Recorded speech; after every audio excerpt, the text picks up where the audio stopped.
Laju deforestasi turun signifikan terendah dalam 20 tahun terakhir. Deforestasi di Provinsi Kaya Hutan cenderung tetap tinggi dia, dan kalau secara tren panjang dia meninggi gitu ya. Provinsi Kaya Hutan dia turun dan habis.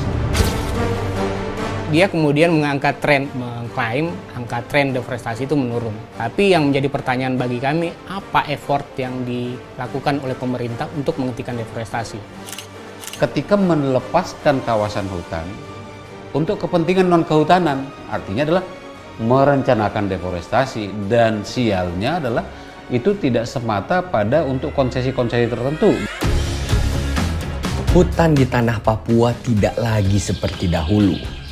Ini adalah citra satelit Pulau Papua tahun 2018. Sedangkan ini adalah citra satelit tahun 2000. Sekilas tidak ada yang berbeda. Tetapi coba perhatikan yang ini. Ini dan ini. Warna hijau yang berbeda ini berarti kawasan tersebut sudah beralih fungsi dari hutan menjadi kawasan non-hutan. Dalam 2 dekade terakhir, menurut data Auriga Nusantara, ada lebih dari 600.000 hektar hutan di tanah Papua yang hilang. Jumlah itu setara 9 kali luas DKI Jakarta. Lantas, bagaimana sesungguhnya tren deforestasi yang terjadi?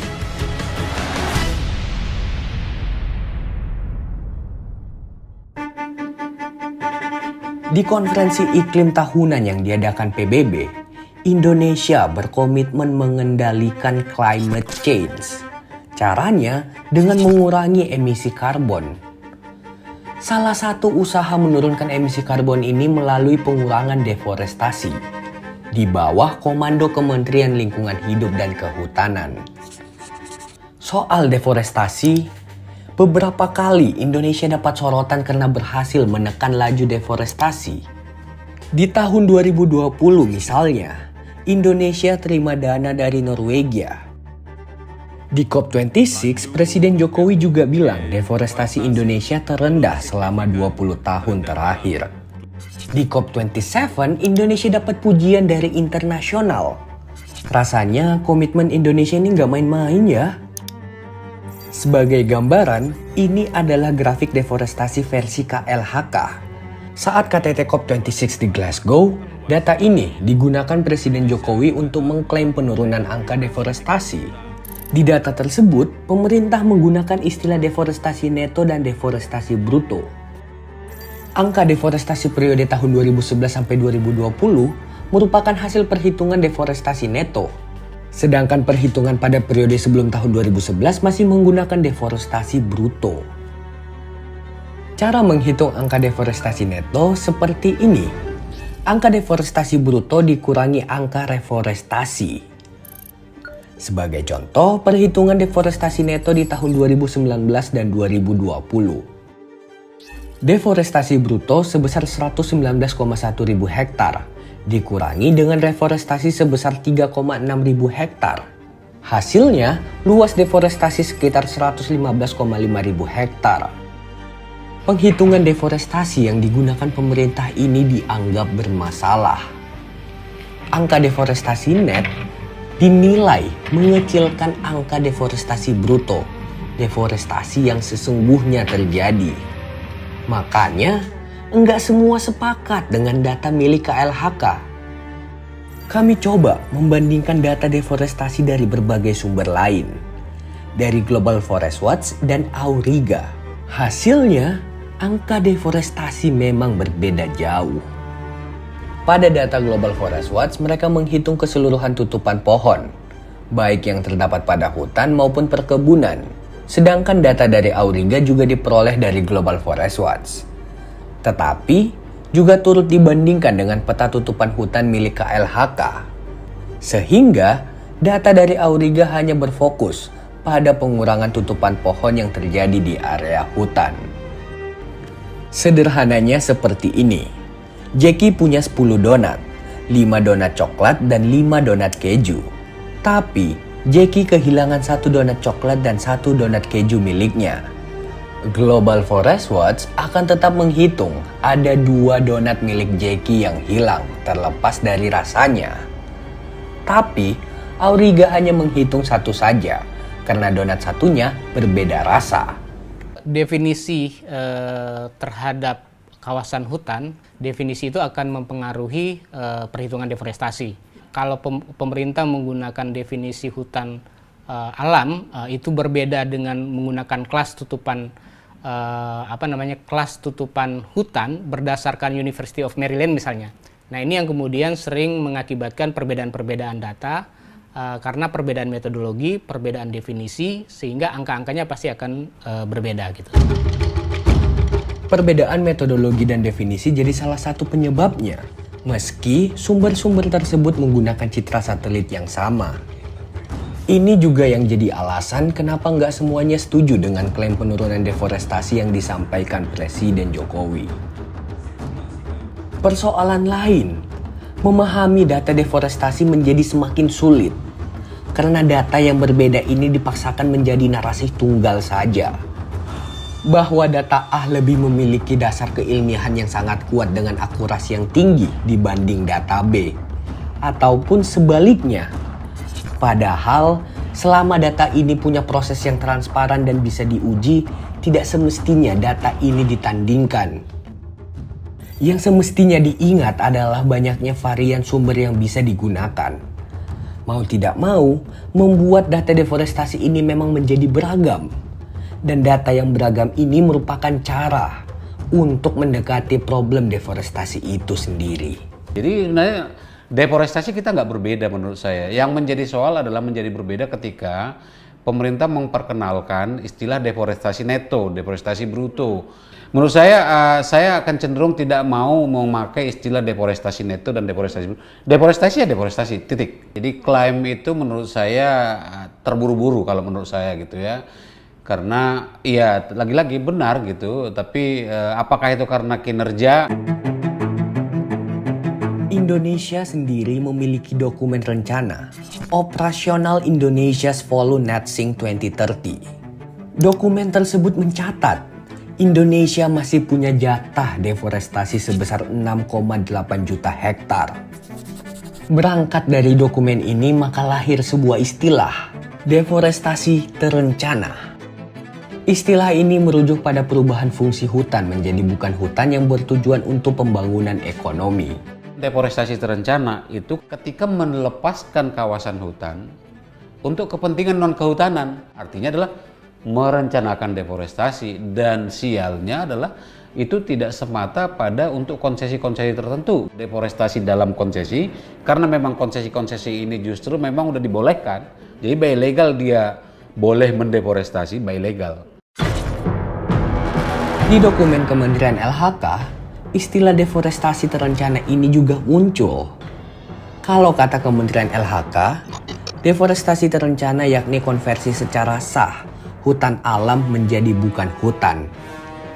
Konversi ini termasuk di dalam kawasan produksi yang diperuntukkan bagi kegiatan budidaya dan HPK. Deforestasi terencana atau deforestasi yang sudah direncanakan tentu bukan lahir tanpa sebab. Izin-izin yang diberikan oleh pemerintah untuk melakukan deforestasi jadi penyebab mengapa istilah ini bisa muncul dan digunakan. Pemberian izin deforestasi ini banyak mengarah ke provinsi-provinsi kaya hutan, dan salah satunya adalah Tanah Papua. Tanah Papua kini menjadi sasaran empuk ekspansi bisnis dan berbagai proyek pemerintah. Sepanjang 2 dekade terakhir, tutupan hutan alam Tanah Papua menyusut lebih dari 600.000 hektar. Meski terjadi penurunan deforestasi tahunan sejak tahun puncak 2015, namun luasan deforestasi tahun demi tahun relatif tinggi. Dan kita ketahui bahwa Sumatera, Kalimantan, Sulawesi itu hutannya sudah menipis gitu. Nah, saat sekarang investasi itu sudah mulai menanamkan modal di Tanah Papua. Hutan yang tersisa di Indonesia itu sebagian besar berada di Papua, atau sekitar 43% berada di Papua ya. Nah, itu yang kemudian menjadikan wilayah Papua sebagai areal wilayah baru untuk ekspansi industri ekstraktif dan juga berbasis lahan. Tahun 2021, NASA pernah merilis foto-foto citra satelit hutan gundul di tanah Papua. NASA mengkomparasi lokasi pantauan asli yang masih hijau pada 2002, namun berubah menjadi wilayah terbuka pada 2019. Kami juga mencoba hal serupa dengan membandingkan citra satelit Merauke. Wilayah ini menjadi wilayah dengan tingkat deforestasi tertinggi dibandingkan wilayah provinsi Papua lainnya. Hasilnya seperti ini. Citra satelit yang ini adalah citra satelit Merauke tahun 2000 dan yang ini adalah citra satelit tahun 2018. Perbedaannya ada di sini dan di sini. Warna coklat itu berarti wilayah tersebut sedang mengalami pembukaan lahan, alias deforestasi. Kalau melihat situasi Papua, deforestasi terbesar memang selama ini adalah konsesi monokultur. Kalau di selatan dulu pembangunan timber plantation, tapi di bagian Papua lainnya merata karena sawit. Tapi ada deforestasi lain yang juga relatif signifikan, cukup signifikan untuk Papua, ya ini karena pengembangan pemukiman, pengembangan ibu kota. Sektor-sektor industri ini menjadi dalang meningkatnya deforestasi di tanah Papua. Sepanjang tahun 2009 sampai 2018 sebanyak 37 surat keputusan pelepasan kawasan hutan atau PKH di tanah Papua diterbitkan. Dengan bertumpu pada surat tersebut, deforestasi tidak lantas bisa dikategorikan sebagai sesuatu yang ilegal di tanah Papua. Sepanjang diterbitkan izin atau dilakukan berdasar kebijakan penguasa, deforestasi bisa saja terjadi. Ini adalah dampak konsesi-konsesi tersebut di wilayah Merauke. Sepanjang tahun 2000 sampai 2021, kawasan hutan di Merauke terus mengalami perubahan. Garis kuning yang ini adalah wilayah konsesi yang diberikan oleh KLHK. Di tahun 2015, ada aktivitas deforestasi yang terjadi di beberapa wilayah konsesi tersebut. Di tahun 2018, wilayah yang sudah terdeforestasi tersebut sudah berubah menjadi kawasan non-hutan. Tapi, ada aktivitas pembukaan lahan lagi. Dan di tahun 2021, kawasan-kawasan dalam konsesi tersebut sudah secara penuh bertransformasi menjadi kawasan non-hutan. Kami mencoba membandingkan data deforestasi di tanah Papua yang terjadi sepanjang tahun 2015 sampai 2019. Dari 3 lembaga yang berbeda. Hasilnya seperti ini. Papua kita ketahui bahwa juga Papua bukan tanah kosong gitu ya. Dengan masuknya investasi di sana, termasuk izin-izin yang sudah diberikan, ini tinggal menunggu waktu. Kemudian Papua itu kami sering menyebutnya sebagai pertaruhan terakhir terhadap perlindungan hutan di Indonesia. Satu penyebab selama ini, kalau yang deforestasi yang di Papua selama ini lebih kepada monokultur yang mengubah bentang alam Papua menjadi mau sawit, mau pulpwood, mau bahkan tambang misalnya gitu. Yang kedua adalah kita belum banyak mengakomodir hutan-hutan adat di Papua.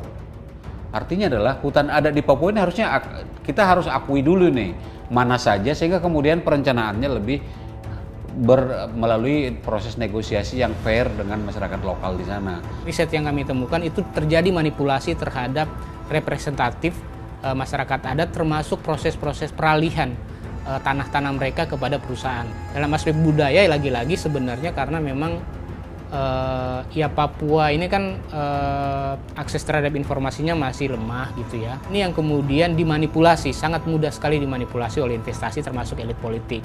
Nah itu juga kemudian mendorong terjadinya peralihan tanah dan juga terjadinya perubahan deforestasi. Nah, jadi dengan kekayaan yang berlimpah yang ada di Papua itu tidak memberikan kontribusi terhadap kesejahteraan masyarakat adat di Papua. Bahkan itu menjadi kutukan ya. Jadi kalau yang terjadi sekarang menurut saya harus dibalik.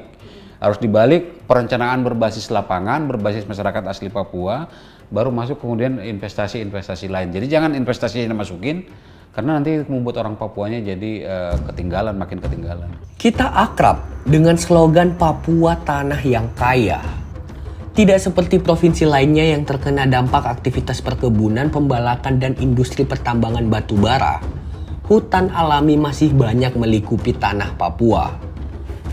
Pulau Papua memiliki keragaman hayati yang tidak tertandingi. Sebuah riset bilang bahwa tingkat keragaman tanaman di Papua lebih tinggi dibandingkan pulau lain di bumi ini.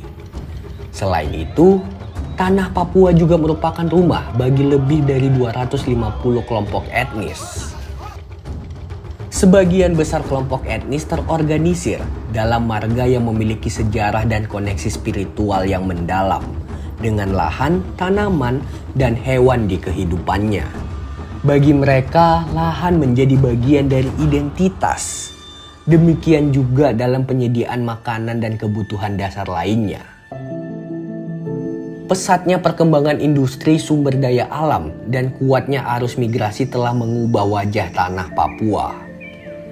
Meski demikian, hal tersebut menyisakan ketidakpastian masa depan bagi masyarakat adat Papua.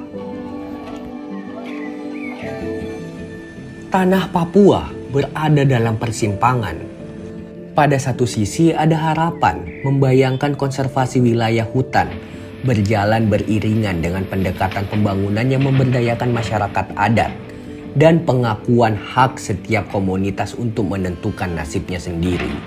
Tapi di sisi lain, skenario yang lebih mungkin terjadi adalah negara memfasilitasi upaya-upaya perusahaan perkebunan dan sejumlah konglomerat Indonesia serta elit politik mengambil alih lahan masyarakat adat Papua dan membabat hutan mereka. Pemerintah boleh saja berbangga dengan klaim penurunan deforestasi, tapi ini tidak menghilangkan apa yang menjadi persoalan mendasar. Pekerjaan rumah yang semestinya harus diselesaikan terlebih dahulu. Deforestasi tentu menjadi sebuah persoalan, tapi tidak hanya itu. Cara memahami deforestasi dengan data yang transparan dan akuntabel juga membuat persoalan deforestasi kian kompleks. Belum lagi perihal jatah deforestasi yang sudah direncanakan yang berimplikasi mengancam keragaman hayati dan iklim. Pemerintah harus membuka datanya dan diuji juga oleh akademisi secara akademik gitu ya, termasuk melibatkan partisipasi publik sehingga data-data itu menjadi kredibel gitu. Kalau data tunggal yang diberikan pemerintah di tengah kita ketahui datanya deforestasinya menurun, padahal misalnya kalau kita melihat di wilayah-wilayah Indonesia Timur itu deforestasinya meningkat. Kita sedang membangun Papua atau sedang membangun orang Papua, ini dua hal yang berbeda nih. Kalau kita membangun Papua, kita membangun kota-kota di sana, itu membangun Papua. Tapi apakah pembangun begini untuk orang Papua?